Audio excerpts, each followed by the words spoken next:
Coming up, prepare to explore the Second Temple's greatest secrets, from cryptic carvings, biblical gold, fragments of the temple buildings, to the legendary foundation stone inside the Dome of the Rock. We'll open forgotten chambers, unearth decorative stones, and hidden biblical cisterns. Witness the secret chambers, the Well of Souls, and rediscover the temple's lost glory. It's time to unlock the mysteries, unveil the secret, and bring this biblical marvel back to life.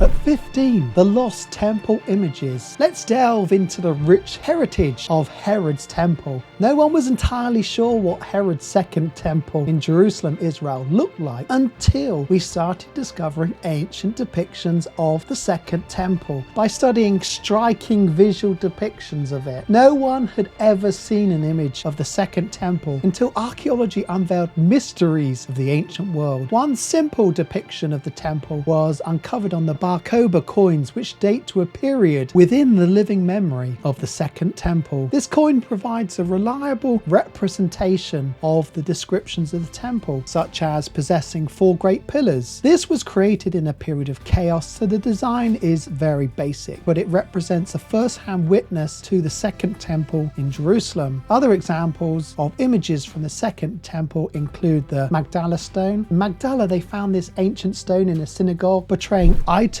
used in the temple service, including one of the earliest images of the 7-branch menorah flanked by 2 biblical jars used in temple service. Pillared archways depicted on the side stone may suggest the archway gates to the temple. On top of the stone is a flowery pattern found in Herod's temple, and perhaps depictions of offerings of bread. Today we're in Magdala, which is where Mary Magdalene was from. This is a fishing village and it's just off the Sea of Galilee. In 2009, one of the most incredible discoveries was discovered here at Magdala. They found a stone at the center of the synagogue representing the Second Temple. On the top here you have this beautiful pattern that looks like things you would see in the Second Temple. Ezekiel's vision of wheels within wheels. What you have is a representation of the Second Temple period in stone. At the heart of the synagogue is, remember, the temple, because the temple is where true worship is done. Only 7 synagogues from the time of Christ that still have been found. This is one of them. And at the heart of it, you have that incredible stone representing the temple in Jerusalem. Now, just over here, there is a stone, and it's got 2 little bits that have been chiseled sort of out of it. That's where the wood of the scroll would reside. Christ, he'd roll out the scroll and he'd put the wood down there, and then he could read. In Jesus' hometown of Capernaum, an image of an ornate carriage was uncovered, which hints at the Ark of the Covenant as the Torah was moved about in a wheeled shrine.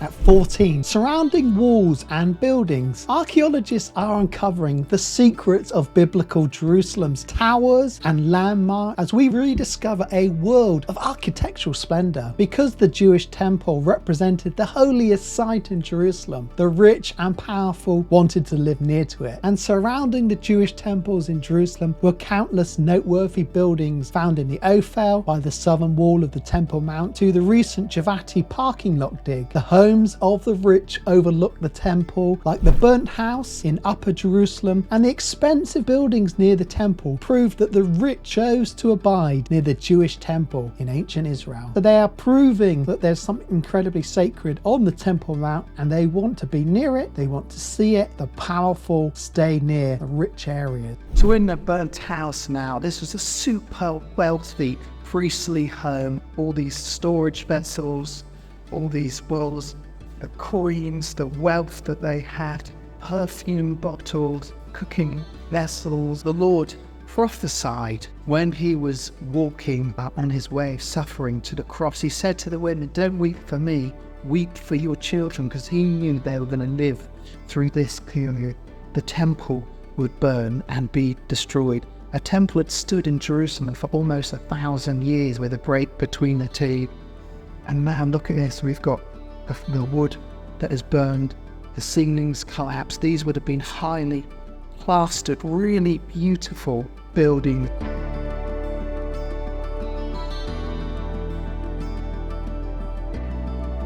At 13, Herod's soffit ceilings and decorations prepared to be shocked as we unveil the enchanting beauty of the intricate details that adorned the magnificent Second Temple in Jerusalem. We didn't know what Herod's temple looked like on the inside, the decorations, until modern times as archaeologists began digging up unprecedented stones. We know what the interior of Herod's temple looked like because over 500 architectural decorations and fragments from the Holy Temple have been found in Israel. These include friezes, cornices, soffit ceiling, cofferings, door frames, column basins, drums and capitals, all found in the holy city of the Jews. This item was discovered in the Ophel, the southern part of the temple area, probably from a ceiling panel going through the triple gates to the temple or from a temple room in the royal Stoa. These temple decorations dug from the ground or reused in ancient walls show that Herod's temple included decorations in diamond shapes, circles, rectangles, and geometric paneling. Dr. Orek Peleg Barak is one of the experts researching and discovering the secret of King Herod's temple. We have 500 or more pieces of the decorations from Herod's temple which can be studied, and we can discover by studying them the intricate details of the temple. At 12, the Well of Souls mosaic. Evidence for the Jewish temple can be marshalled inside the Dome of the Rock in Israel. Most non-Muslims are forbidden to enter this site, but if you're an author, archaeologist, or explorer, you may be granted special permission. When you enter this Muslim shrine on the Temple Mount, you survey the vast octagonal arcade of 24 piers and columns under the colourful dome, but there's a secret stairway. You go down these steps, and underneath the carpet there is hidden these ancient mosaics. We have ancient paintings showing what these mosaics look like and photos from the modern period. There's a secret room. Paintings and photos suggest this style of mosaic is Herodian in nature, dating them back to the time of Jesus. If we were allowed to study them, we could date them, but because we cannot, they appear to be quite similar to something from Herod's time. They may be from Herod's temple, and if studies were permitted, this could be confirmed. Until then, the mystery continues.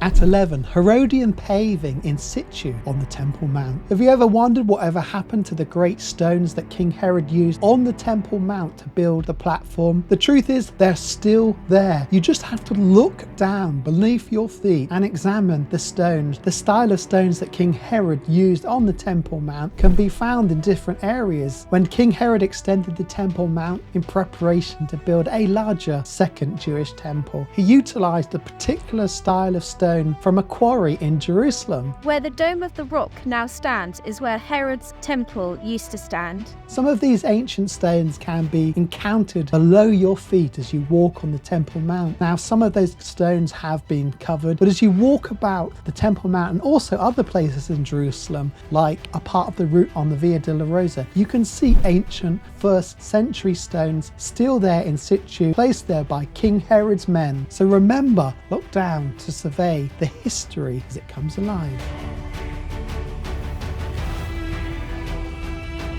At 10, Jerusalem's underground structures. Did you know you can see underground water systems used by the ancient Jews? Today, if you go beneath the surface of Jerusalem through ancient water tunnels to the northwest of the Temple Mount area, you can find the ancient Sparrow Pool that sourced water for the temple and the Antonia fortress. This pool was built by King Herod and is presently divided into two parts. One part is drained and is under control of the Sisters of Zion, and this part is near the foundations of Herod's temple. They built a wall there to protect that area so that they wouldn't be attacked. The wall in front was constructed to defend the Sisters of Zion complex from underground attack. You can walk through ancient tunnels that were used to divert water to the temple. The Struthian Pool can be translated as the Sparrow Pool.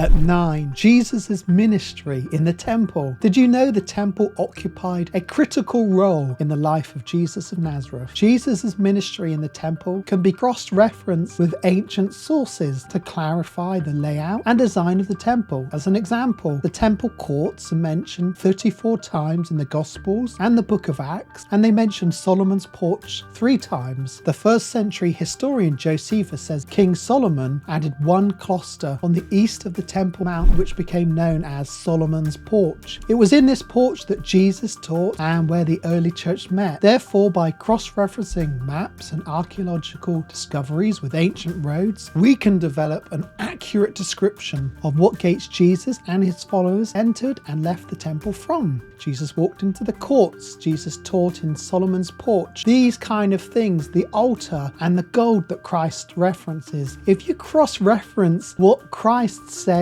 with archaeological data, ancient Jewish writings, it helps build up a map of the temple, and it helps us to understand how the Second Temple in Jerusalem actually functioned.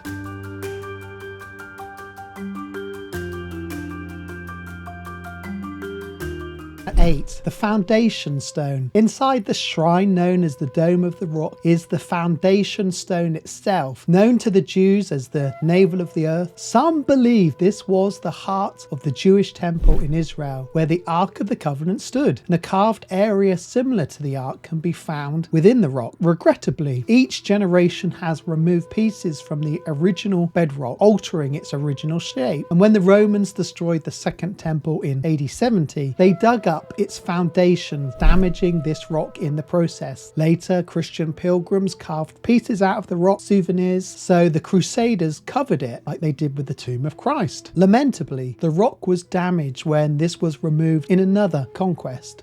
If you go inside the Dome of the Rock, you can see the ancient bedrock itself. Today, leading Jewish rabbis cannot agree if this was the heart of the temple where creation began and Abraham offered his son to God, or if this was an area sanctified by Solomon for the vast sacrifices made on the Temple Mount. This rock was actually an altar used by King Solomon for the enormous thousands and thousands of sacrifices that had to be made. The reason they say that is because underneath the rock is a chamber, then there's a second sealed chamber, and then there's a tunnel. So it's perfect if you made sacrifices on this rock. The blood would go through the 2 chambers into the tunnel and out of Jerusalem. Therefore, some rabbis tell all Jews to never walk on the Temple Mount for fear of trespassing the holy places. Others say they know the temple stood over this ancient bedrock, and as long as they walk far from it, they are sheltered from God's wrath. So the Jews are not clear on where exactly the temple stood. Some say it's 100% certain this is the sacred rock used at the heart of the temple where the Ark of the Covenant stood. Others say no, the temple was elsewhere. This was the altar of sacrifice.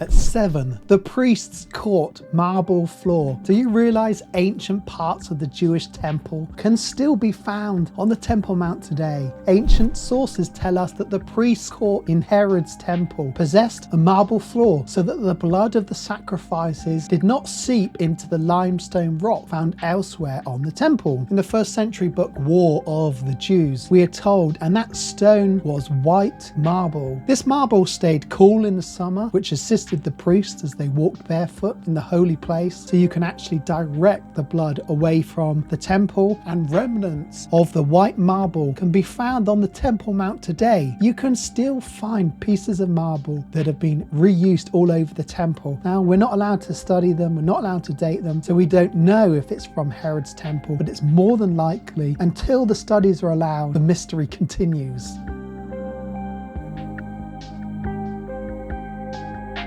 At 6, gold from the Jewish temple. Have we found evidence for melted gold from the Second Temple in Jerusalem? When you walk on the Temple Mount, there's the open air museum, and you can see these capitals that once stood on top of great columns. On the Temple Mount and around Jerusalem, several Corinthian columns and capitals exist which date back to the time of King Herod's temple. If you look carefully at the delicate Corinthian capitals from the time of Jesus, you can find ancient rust, and inside inside, you can see tiny flickers of ancient melted gold from the great fire that destroyed the Jewish temple. You can see the little bits of gold that have been melted and still exist there. This is evidence for the violence that destroyed the temple that Jesus knew. Most of the column capitals on display in the open-air museum on the Temple Mount are from different Muslim periods, with their capitals tending to be heavy in design with thick protrusions. Others are latticed in design, but a few of these column capitals are from the time of Jesus. Now, in a normal period, this would be studied and analysed, but all of that's forbidden. It's the Temple Mount.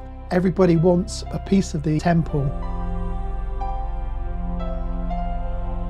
At 5, fragments of the temple. Can we unlock the secrets of the Second Temple in Jerusalem? Remarkably, we possess stones and fragments from the Second Jewish Temple in Jerusalem. These include stones reused from the temple in other buildings, so those unearthed. If you look around Jerusalem, you can see ancient stones from the temple that have been reused. By examining these stones, we can identify patterns that were employed on Herod's temple and were considered sacred to the Jews. The meander symbol mimics the twists and turns of the Jordan River, and the patterns of flowers are noted in Solomon's temple too. Due to these finds, we can see inside the temple of Jerusalem. In this Jewish temple and later synagogues, the Jews were content to borrow technology from the Greco-Roman world, such as paving their floors with elaborate mosaic, as long as they remained within the constraints of scripture. The Jews didn't have a problem borrowing from the Greco-Roman world in terms of art and design, as long as it was within the traditions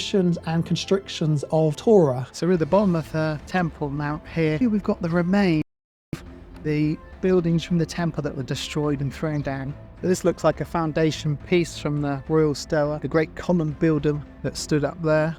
This is a remarkable piece of stone that came down from Temple Mount. Gives you some of the ideas of the carvings involved in the temple complex and buildings. This here is Al-Aqsa Mosque. So Herod had this building called the Royal Stoa. It was a huge place with massive columns at the base of columns here, and Josephus tells us about it. He tells us about enormous columns.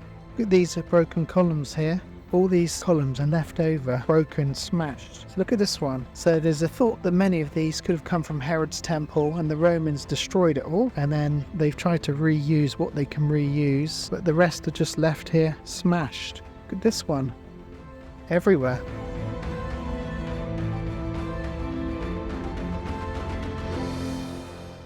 Number 4, the fleur-de-lis Second Commonwealth symbol. Did you know that stones from the Second Temple were returned to the Temple Mount to be reused? This forgotten stone was part of King Herod's temple and was taken back to the Temple Mount and left here. The flowery symbol, which represents the Second Commonwealth period when the Jews were free and independent, that was carved into the Second Temple. Many times God instructed the Israelites in the Torah to carve flowers into the temple and onto its items, such as the menorah. Moses possessed a staff that budded, and Israel is compared to a flower in the Bible, which is why flowers adorned the temples in Jerusalem. Stones from the ancient temple that were thrown down were brought back up onto the temple to be reused.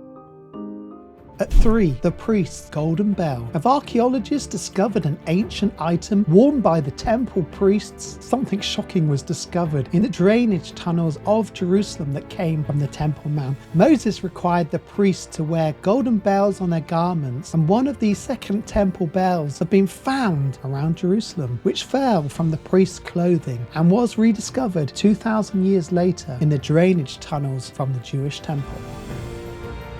2. Muslim leaders' testimonies. For centuries, Muslim leaders celebrated the fact that the Dome of the Rock was built on top of the site where Solomon's temple and Herod's temple once stood. In 1925, they published a book declaring its identity with the site of Solomon's temple is beyond dispute. It was beyond dispute that this was the site of Solomon's temple. Now, in the modern era, politics has meant that there's been temple denial, which is spread across the world, but the archaeological evidence and Muslim testimonies from centuries are all clear. The Second Temple and the First Temple of the Jews stood on the Temple Mount.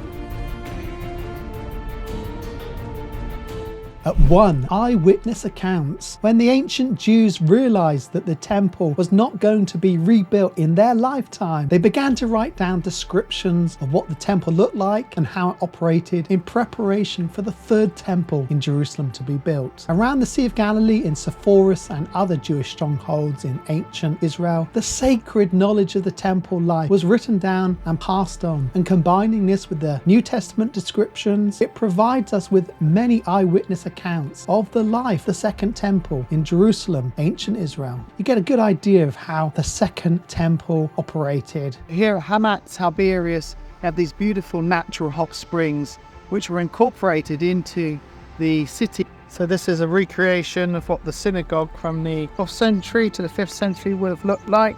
So today we're at the Hammat National Park. There's hot springs here. They vary around the park from 30 degrees to 40 degrees heat. But there's also an amazing ruins of a synagogue with this amazing mosaic. You can see behind me, you've got what they believed was the Ark of the Covenant. That's how they portrayed it. You've got the menorah. This is so large and amazing to see. So you see the outside of the synagogue here. So it's quite important. The big question is what happens after the temple falls? How do you continue Judaism? And the Sanhedrin are debating that subject here. And how do we continue Judaism without a temple? And this is how we get the oral tradition of the Talmud, and you have the continuation of Jewish thought and idea, so that you can have synagogues all around the world talking about continuing their faith, continuing their belief. Next year they'll be back in Jerusalem.